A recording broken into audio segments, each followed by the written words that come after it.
Gênesis 1, versículo 1 até o 31. E eu peço à igreja que me ajude responsivamente. Gênesis 1, de 1 a 31.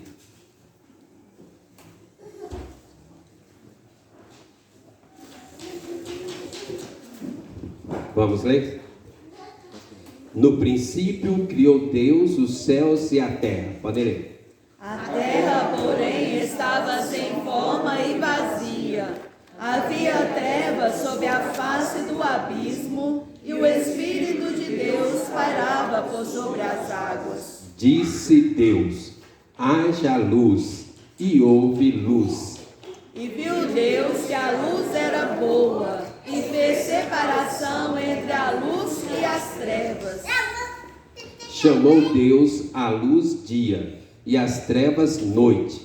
Houve tarde e manhã o primeiro dia. E disse Deus: haja firmamento no meio das águas, e separação entre águas e águas. Fez, pois, Deus o firmamento e separação entre as águas debaixo do firmamento e as águas sobre o firmamento. E assim se fez. E chamou Deus ao firmamento céus. Houve tarde e manhã o segundo dia. Disse também Deus: ajuntem-se as águas debaixo dos céus num só lugar, e apareça a porção seca. E assim se fez. A porção seca chamou Deus terra, e ao ajuntamento das águas mares. E viu Deus que isso era bom. E disse: produz a terra relva, ervas que deem sementes e árvores frutíferas que deem fruto segundo a sua espécie, cuja semente esteja nele, sobre a terra. E assim se fez.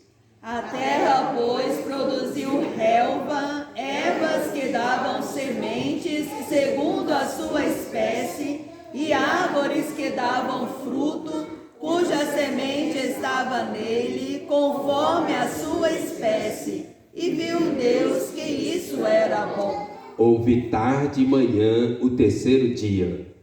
Disse também Deus: haja luzeiros no firmamento dos céus, para fazerem separação entre o dia e a noite. E sejam eles para sinais, para estações, para dias e anos. E sejam para luzeiros no firmamento dos céus, para alumiar a terra. E assim se fez. Fez Deus os dois grandes luzeiros, o maior para governar o dia e o menor para governar a noite, e fez também as estrelas. E os colocou no firmamento dos céus para alumiarem a terra, para governarem o dia e a noite, e fazerem separação entre a luz e as trevas. E viu Deus que isso era bom. Houve tarde e manhã o quarto dia. Disse também Deus: povoem-se as águas de enxames de seres viventes, e voem as aves sobre a terra, sobre o firmamento dos céus. Criou, pois, Deus os grandes animais marinhos e todos os seres viventes que rastejam, os quais povoavam as águas, segundo as suas espécies, e todas as aves segundo as suas espécies. E viu Deus que isso era bom. E Deus os abençoou, dizendo: sede fecundos, multiplicai-vos e enchei as águas dos mares, e na terra se multipliquem as aves. Houve tarde e manhã o quinto dia.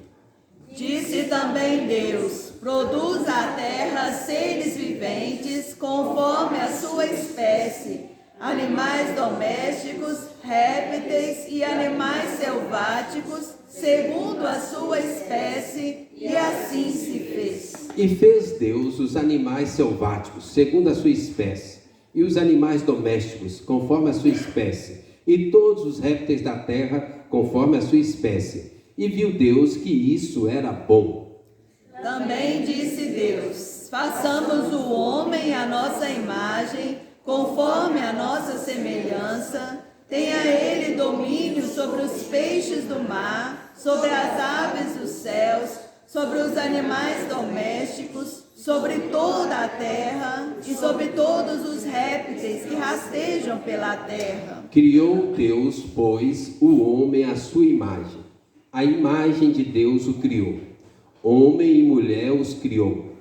E Deus os abençoou e lhes disse: sede fecundos, multiplicai-vos, enchei a terra e sujeitai-a. Dominai sobre os peixes do mar, sobre as aves dos céus e sobre todo animal que rasteja pela terra. E disse Deus ainda: eis que vos tenho dado todas as ervas que dão semente, e se acham na superfície de toda a terra, e todas as árvores em que há fruto que dê semente, isso vos será para mantimento. E a todos os animais da terra, e a todas as aves dos céus, e a todos os répteis da terra, em que há fôlego de vida, toda erva verde lhes será para mantimento, e assim se fez. Vamos ler o 31 juntos? Viu Deus tudo quanto fizera, e eis que era muito bom. Houve tarde e manhã o sexto dia. Amém. Irmãos, há muitas teorias interessantíssimas sobre a criação do universo. Nós não vamos deter nelas aqui. Deixa para o Ismael para outro dia. Em cada época da história, uma teoria se apresenta, levanta, cresce, eles descobrem teoricamente dados, fatos, historicidade que ajudam uma ou outra teoria. Aquela teoria se amplia, cresce e faz aquela festa, e daí a pouco ela diminui, vem outra teoria, né? E assim a humanidade vai vivendo, tentando descobrir a origem do universo. E criam-se histórias, filmes, séries, né? Muita coisa em torno da origem do universo. Mas eu queria dizer uma coisa para os irmãos, né? Nós, os cristãos, nós não seguimos o que as pessoas falam. Nós seguimos o que a Bíblia fala. Nós não seguimos o que os filmes falam, os livros falam, né? Os que as pessoas falam, né? A imaginação do ser humano é muito grande, muito vasta. O cristão, ele segue o que a Bíblia fala. E nós seguimos exatamente o que está aqui, o que a Bíblia diz. E é interessante, irmãos, a Bíblia, ela não está preocupada em combater as teorias. Nem eu vou fazer isso hoje. A Bíblia não está preocupada em provar o que ela diz. A Bíblia diz e nós cremos e assim vivemos. Deus se relaciona conosco pela fé. Ainda que se a gente fosse discutir, né, a narração bíblica é muito mais sábia, coerente e lógica de qualquer uma outra dessas teorias que nós temos por aí no decorrer da história da humanidade. Mas nós não vamos entrar nisso. O que nós cremos, o que nós sabemos é isso aqui. A Bíblia diz que no princípio criou Deus os céus e a terra. E isso nos basta. E nós vamos pensar sobre isso aqui, ó, essa criação divina em 3 estágios aqui. Tá certo? Deus criou os céus e a terra. Nós não vamos ficar aqui discutir as teorias, nós não vamos tentar rebater as teorias. Deus não tem essa preocupação e nós não precisamos fazer isso, né? Tem muito material produzido sobre essas teorias, tanto a favor quanto contra. Mas o que nós queremos é que a gente pense aqui nessa criação. O que isso tem a ver conosco hoje, né?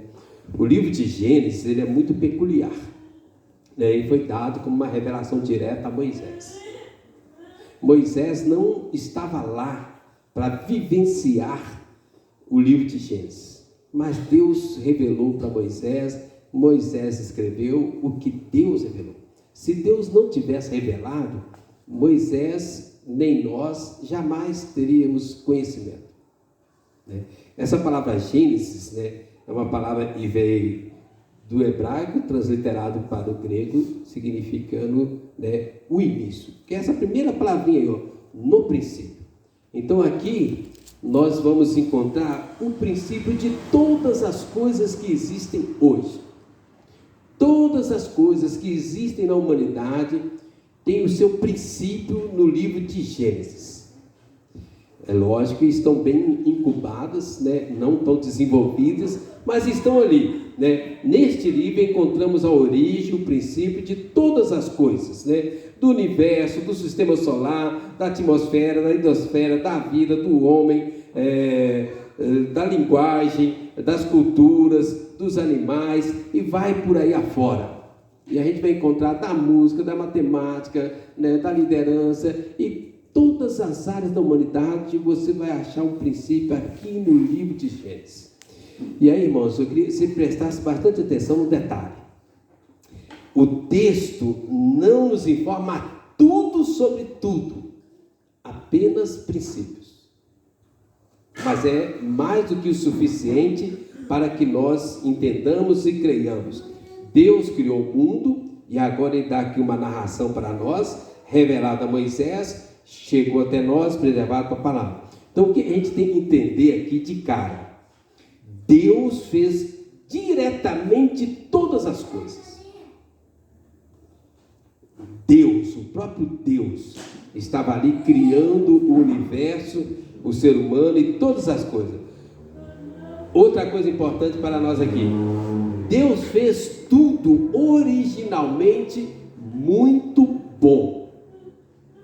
Deus criou diretamente e tudo que Deus criou foi muito bom, ok? Que nós vemos muitos diálogos, conversas, imaginações questionando a criação de Deus. Deus criou diretamente e fez muito bom. Deus fez os homens e mulheres à sua própria imagem. Nós vamos explicar isso. Então, Deus criou diretamente e Ele fez tudo muito bem feito. E Ele fez o homem e a mulher à sua própria imagem e semelhança. Então, eu queria que a gente pensasse aqui 3 estágios aqui iniciais dessa criação. Primeiro, o próprio versículo 1 e 2 aí, quando fala assim, ó, no princípio criou Deus os céus e a terra. A terra, porém, estava sem forma e vazia. Havia trevas sobre a face do abismo e o Espírito de Deus pairava por sobre as águas. Primeiro estágio que eu queria que você entendesse aqui, olha, a onipotência divina na criação. A onipotência divina na criação. A criação dos céus e da terra, de todo o universo, foram feitos do nada. Lá no hebraico tem uma palavrinha que fala assim, ex nihilo, do nada, sem matéria prévia existente. Deus imaginou e criou do nada todo o universo. Deus não pegou algo e deu uma melhorada. Deus criou do nada. Deus não deu um jeitinho, uma melhorada, uma consertada. Deus criou do nada. E aí a gente vê o quê? A onipotência divina. Só Deus poderia ter feito isso. E é interessante, né? Quando a gente vai lá em Hebreus 11, versículo 3, fala assim, pela fé entendemos que foi um universo formado pela palavra de Deus, de maneira que o visível veio a existir das coisas que não existem. Então Deus criou do nada todo esse universo maravilhoso que nós conhecemos. E essa palavra criou aí, irmãos, a palavra que a gente chama lá é bará. Bará. Significa, né, criou, bará. Sempre que aparece essa palavra na Bíblia, ela está diretamente ligada a Deus. Somente Deus cria do nada.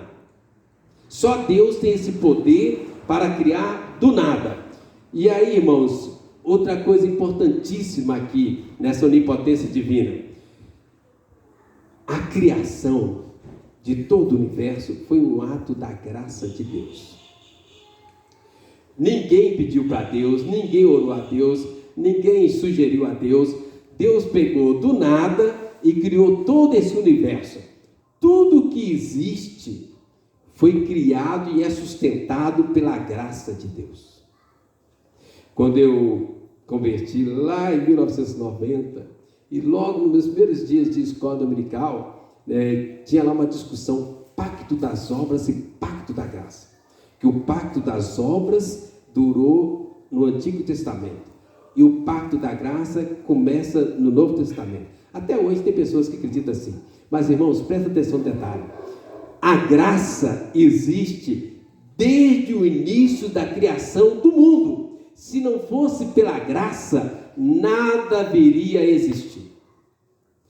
Tudo que existe, tudo que foi criado, tudo é sustentado pela graça de Deus.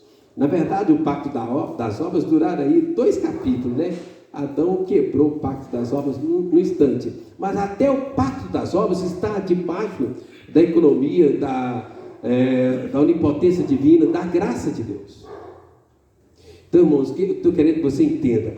Tudo isso que existe foi criado por Deus do nada. E tudo isso é pela graça de Deus. Se dependesse do pacto das obras, nada teria vindo a existir, né? Deus fez um pacto com Adão, primeiro momento, primeira oportunidade, quebrou, né? Mas até o pacto das obras feito com Adão estava debaixo da graça de Deus. Mas presta atenção, eu quero caminhar mais aqui nessa onipotência. Várias vezes aparece aqui, disse Deus, haja isso, haja aquilo, haja. Foi pela palavra de Deus que tudo isso foi criado. E essa palavra de Deus está diretamente direcionada a Jesus.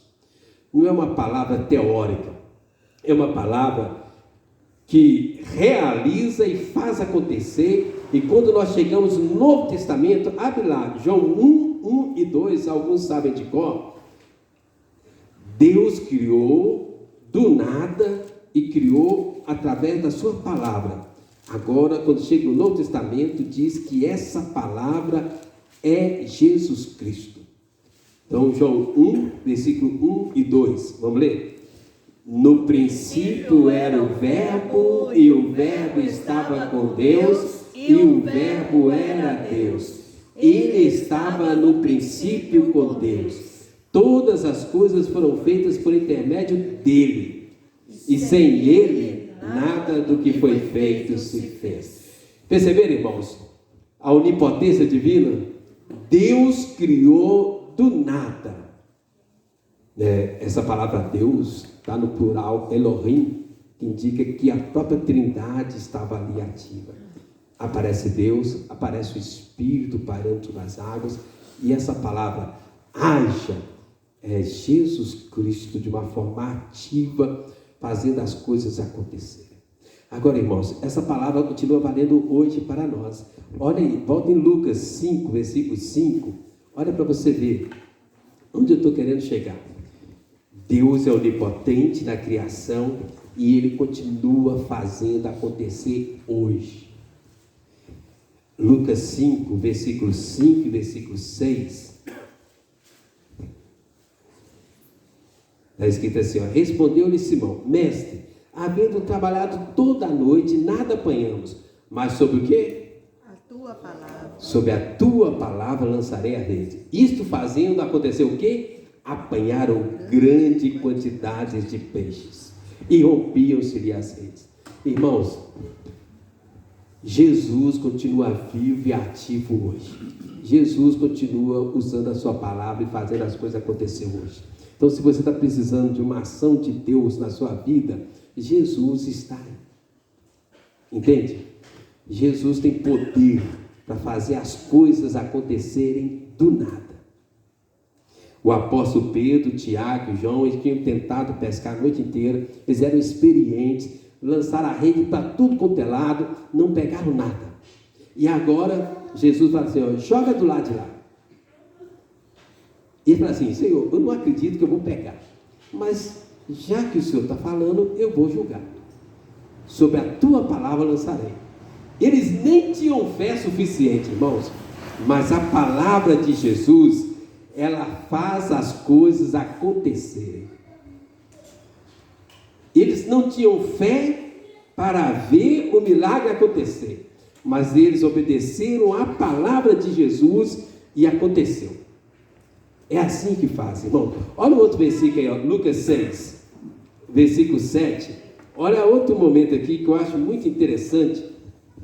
Aqui tem história aqui, Lucas 6, versículo 7, que da cura aí do homem da mão ressequida. Tem várias histórias acontecendo. Depois, versículo 17, cuide muito enfermo. Tudo isso acontecendo pela palavra. E vai chegar aí a história do oficial. Tudo isso no capítulo 7, várias curas, milagres acontecendo através da palavra de Jesus. E quando chega no capítulo 7, no versículo 7, aí o centurião fala assim, olha, por isso eu mesmo não me julguei digno de ir ter contigo, porém manda com uma palavra, e o meu rapaz será curado.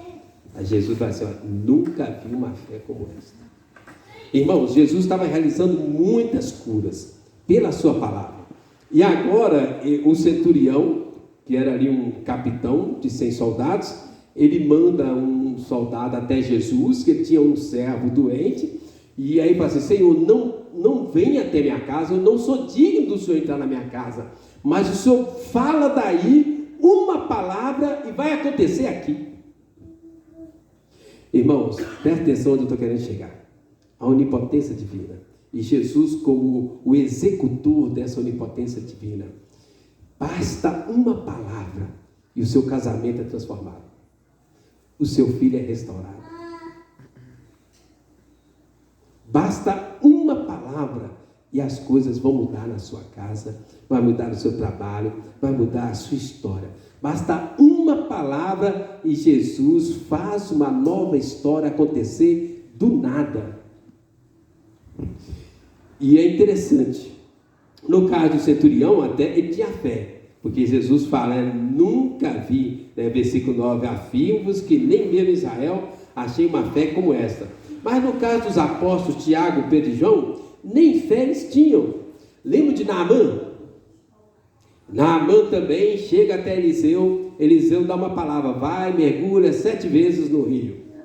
Naamã saiu triste, revoltado, angustiado, não acredito nisso.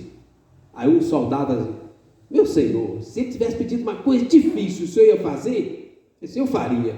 Já ele te pediu apenas para mergulhar 7 vezes, por que o senhor não faz? Naamã foi, mergulhou, o que aconteceu? Saiu com a pele limpa, pura, como se fosse de uma criança. Irmãos, o que eu estou querendo mostrar para vocês? A onipotência divina.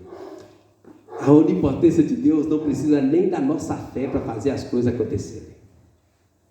Basta uma palavra de Jesus e muda a sua história, muda a sua vida, muda a sua família, muda o seu casamento, traz coisas novas, converte pessoa. Basta uma palavra e a sua família vai ser convertida. Eu queria que a gente entendesse isso e se apegasse a isso. Uma palavra de Jesus muda a história, realiza, faz as coisas acontecerem. Irmãos, nós não precisamos de mais dinheiro, nós não precisamos de um emprego melhor, nós não precisamos de mais estudos, eu não vou falar não, porque isso é perigoso aqui. Nós não precisamos de um monte de bens materiais que nós vivemos correndo atrás. Nós precisamos de nos apegar à palavra de Jesus. Amém? É disso que nós precisamos, irmãos. Você não precisa de grandes coisas, você precisa da palavra de Jesus.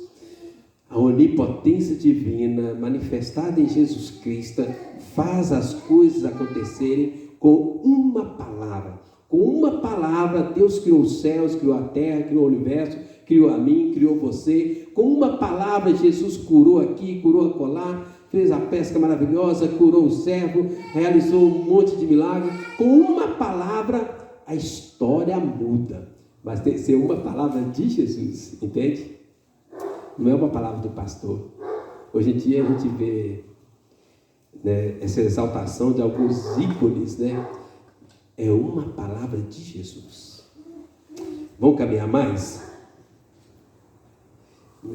Agora, do versículo 3 até o versículo 25, vai mostrar a ordem da criação divina. Nós não leremos novamente esse texto. Depois nós vamos ler Filipenses 1:6 e Gênesis 2:1. Mas aqui tem uma ordem na criação. Gente, presta atenção no detalhe. Deus criou tudo instantaneamente. Bum! E aí Deus explica numa ordem para que a gente consiga entender. E Ele vai abrindo a mente, abrindo a revelação para nós, e Ele coloca na ordem aqui, detalhadamente. É como se Deus fizesse assim, ó, haja! Pum! E aí Deus disse, olha, o que aconteceu foi isso aqui. Aí vai mostrando, detalhadamente, explicando o que aconteceu. Entende? E aí fala, no primeiro dia, criação da luz, separação do dia e da noite. O segundo dia, a criação do firmamento, né, esses céus aí, essa abóbada celeste, nós chamamos aí de céu, esse céu visível. No terceiro dia, a criação da terra seca, separando das águas, criou a terra, os mares, as plantas e as árvores. No quarto dia, a criação do sol, da lua, para marcar o dia e a noite, as estações, dias e anos, né? E aí, irmão, só uma pequena observação, né? De vez em quando aparece algum teólogo assim de internet, né, falando que esses dias aqui eram eras. Não é eras, está aqui. Se você olhar a palavra no original, a palavra ion para dia sempre é usado como dia de 24 horas. E se esse dia fosse uma era, como ia marcar? Separar dia da noite, dias, horas, estações. Não tem lógica. Deus é um Deus racional e lógico. Então, tá aí, criou, né, o dia baseado na divisão sol e lua para marcar o dia e a noite. Entende? As estações, os anos e por aí. No sexto dia, a criação do homem, que é uma outra história que nós vamos pensar bastante, né, outro dia. E no sétimo dia, Deus descansou, que também é uma outra pregação para outro dia. Mas onde eu quero chegar com isso aqui, irmãos? A criação é um resultado da atividade criadora de um Deus pessoal, racional, lógico, inteligente. Tudo que Deus faz tem uma lógica, tem uma razão de ser. O nosso Deus não é um Deus insensato e irracional. Nós vemos muitas seitas com práticas irracionais, nós vemos os neopentecostais com práticas irracionais. Deus não é assim. O nosso Deus, ele tem uma ordem, ele tem uma lógica, ele tem uma razão de fazer as coisas todas. Outra observação importante para nós: a criação não é resultado de uma explosão cega ou de uma evolução infinita, inconsequente, irracional. Deus não é assim. A criação é algo pensado e executado com poder divino. Uma explosão nunca criou e nunca vai criar nada. Uma evolução que aconteceu durante milhões de anos e não acontece mais é muito irracional. Irmãos, eu fico pensando, a gente precisa de mais fé para acreditar na teoria da explosão ou na teoria da evolução do que para acreditar na Bíblia. A gente ouve isso todo dia. Nas provas, às vezes, na escola, a gente tem que responder isso para não ganhar zero. Segundo a teoria tal. Mas a verdade é que o nosso Deus é um Deus ativo, pessoal, lógico, inteligente, e Ele faz as coisas acontecer. A criação, ela tem um início, ela tem um meio, ela tem um fim, e as coisas acontecem numa sequência racional, lógica, sábia, né? E muito bem fácil de se entender.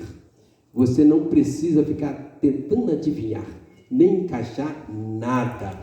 Olha Gênesis 2:1, como é que fala? Olha, assim, pois, foram acabados os céus e a terra e todo o seu exército. Deus fez, Deus criou, Deus concluiu. Irmãos, Deus não deixa nada inacabado.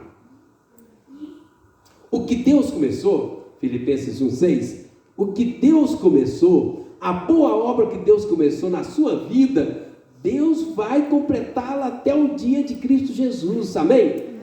Deus iniciou algo na sua vida, pela graça, iniciativa dele. Deus começou, Deus está fazendo, Deus vai concluir, Deus vai acabar. Nada fica inacabado com relação a Deus. Irmãos, uma outra observação muito importante aqui, olha. A criação tem uma grande variedade de espécies parecidas. Uma criação ser parecida com outra criação não significa evolução. Significa a multiforme graça da sabedoria de Deus. Às vezes a gente vê porque um ser criado, um animal, tem um pouco de aparência de outro, pessoas criam teorias enormes, dão voltas gigantescas. É simples, Deus criou uma grande variedade de seres.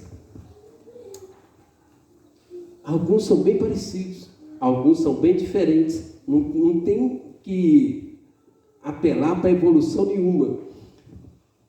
Uma observação muito importante para nossos dias, irmãos: a criação não é o Criador.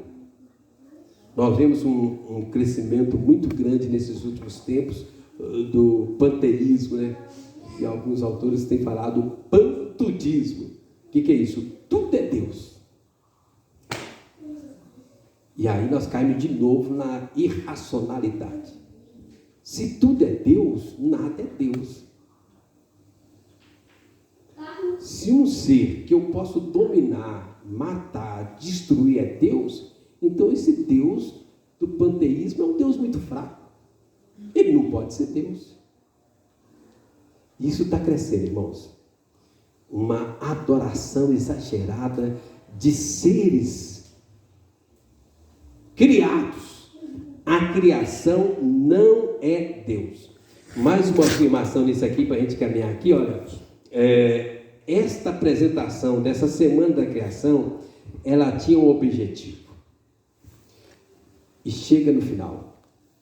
Tudo concluído, Gênesis 2:1, e o dia de sábado. Tudo foi criado até o ápice, e no sábado descansou Deus. E deixou esse exemplo para nós. Irmãos, o que eu estou querendo dizer? O ápice da criação não é o homem. Vou falar do homem daqui no último ponto agora. Mas o ápice da criação é o dia do descanso, da comunhão com Deus, da adoração a Deus, da busca a Deus. Presta atenção no que eu estou querendo dizer. A sua semana tem que ser planejada para que no dia da adoração você esteja